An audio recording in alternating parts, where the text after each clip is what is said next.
And I want them to build houses bigger, better, nicer than they had before, so they can have, at least they get something out of this disaster. This was a real disaster. No, timeline will be fast.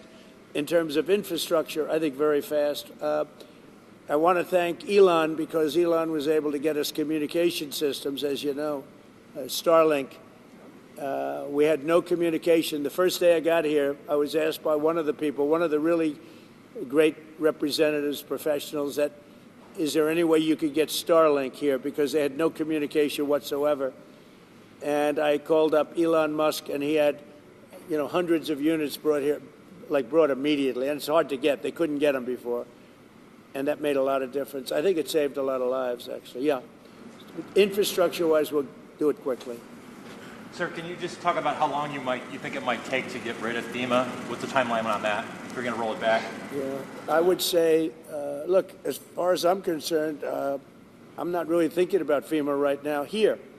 I'm thinking about Michael Watley, and I'm thinking about the 3 Congress people that you just heard from, and also the other people in Congress, and they'll be working with the governor. They'll be working with the governor, so that's what I see. Change the subject real quickly. The Laken Riley Act was signed by Speaker Johnson yesterday. Right. When do you anticipate to sign that into office? Well, we're honored by that. Laken Riley, I was there at the time, and we had a big meeting with the parents right after that horrible thing took place. And we have an act. You all know what that act represents. And it was a bipartisan bill. Many Democrats signed onto it. That's something that is a tribute to Laken, a beautiful young lady who was killed viciously by an illegal alien. And we passed a very powerful bill, and it was just approved, and we'll have a ceremony sometime very shortly. I'll be signing it. In other words, if you're asking, I will definitely be signing it. Okay?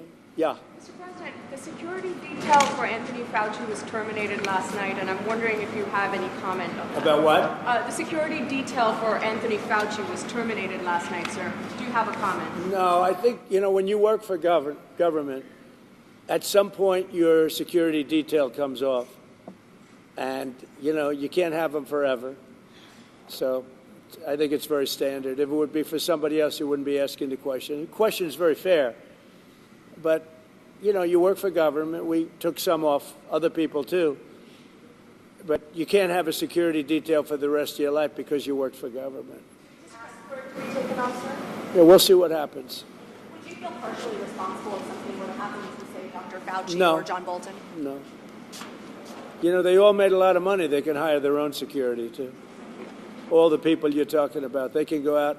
I can give them some good numbers of very good security people. They can hire their own security. They all made a lot of money. Fauci made a lot of money. They all did. So if they, felt that strongly, I think that certainly I would not take responsibility. North Carolina is a state that relies on trade and manufacturing. Are you going to have an announcement on new tariffs coming soon? Is there a timeline now? Yeah, the tariffs are going to make our country rich. We're going to be a rich, rich country very soon. Tariffs are going to make it rich, and competence. We have common sense, competence, and tariffs. The word tariff is one of the most beautiful words in the dictionary. Now, Jonathan Reynolds, the business secretary of the United Kingdom, said that there's an even trade between the U.S. and the UK, so they shouldn't have tariffs. Does trade imbalances or a balanced trade affect tariffs and your decisions? Yeah, unbalanced and balance, and also deficits. Like with Canada, we lose $200 billion a year with Canada.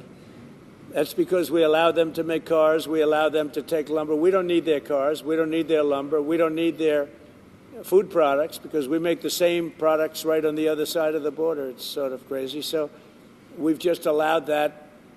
Bad management has allowed it over the last 4 years in particular to become very imbalanced. And I said I call him Governor Trudeau, but he's Prime Minister Trudeau when he was Prime Minister. I asked him, why would we do that? Why? And he was unable to give me an answer. He said, I don't know. And I said, do you think it's fair that we're paying $200 billion to keep Canada going? And what would happen, I asked him, what would happen if we didn't do that, if we didn't subsidize Canada? He said, we'd be a failed nation. And I said, then you should be a state, because why are we paying all of that money to Canada when, we could use it ourselves, right? So we take care of their military. We're going to order about 40 Coast Guard big icebreakers, big ones.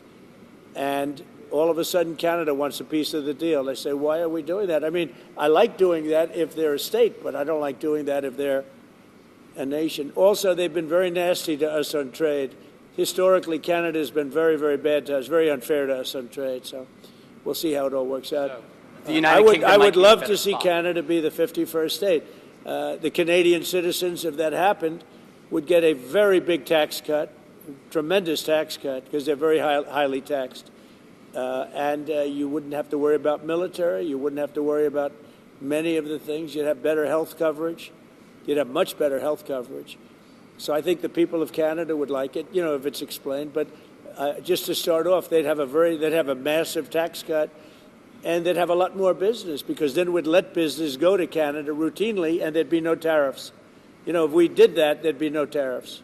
So the United Kingdom might be in a better spot then. Reverend Franklin Graham has been a great asset to the state.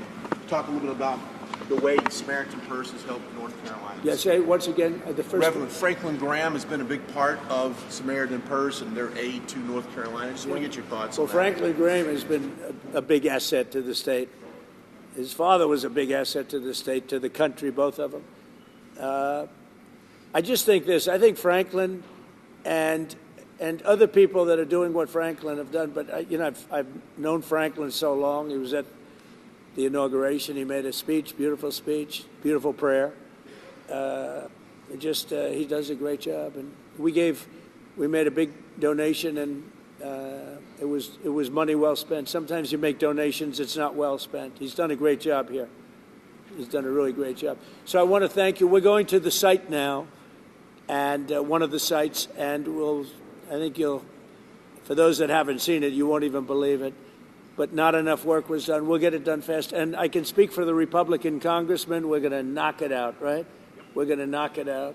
And I think we take it very personally, because North Carolina was very unfairly treated, very, very unfairly treated. And it was obvious. It was too obvious. And we're going to make up for lost time. So thank you to the people of North Carolina. Thank you, everybody.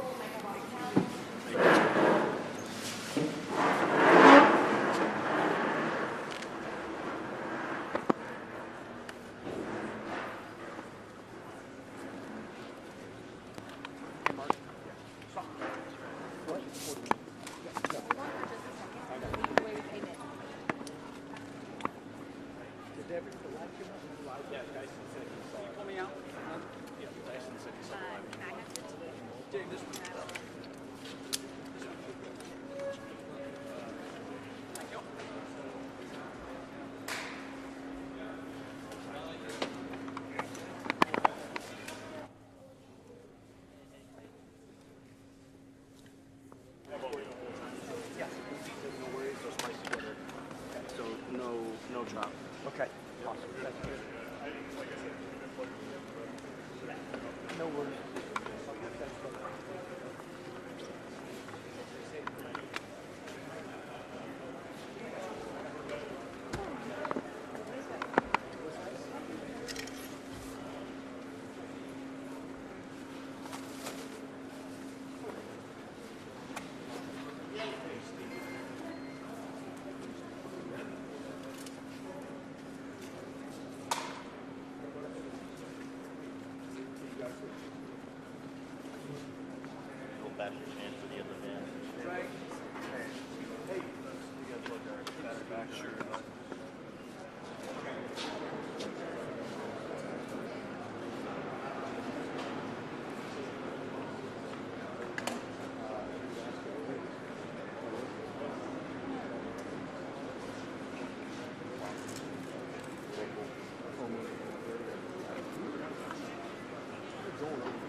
Stay tuned because you'll hear it here first on Good Day Philadelphia.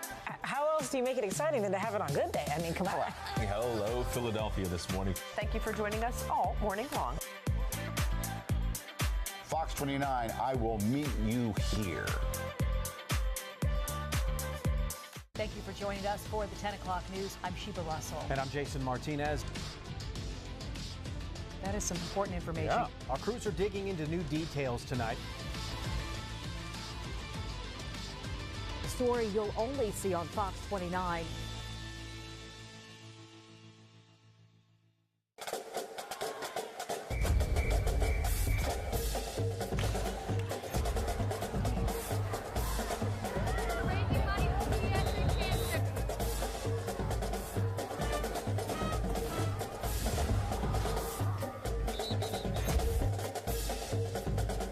What's the best advice you ever got from someone? Welcome to The Pulse. I'm Bill Anderson. This show is about talking to people, hearing about their experiences, giving you the chance to interact with them. And I look forward to doing that with you every single week. The Pulse with Bill Anderson, Monday at 6:30 on Fox 29. Hi, I'm Mike. And I'm Berlin, and this is the 215. We're going to introduce you to the fascinating people and intriguing places that make this area so great. This makes me nervous. Really? This is crazy. I'm going to cry. The 215, Tuesday at 6:30 on Fox 29. The Fox 29 YouTube channel is all about you. Stories to keep you informed. Special reports you want to see. Original shows you want to stream. Whatever you want. Whoa! Whenever you want it. I kind of like that idea. I do too. Subscribe to the Fox 29 YouTube channel for content created for you. Stay tuned because you'll hear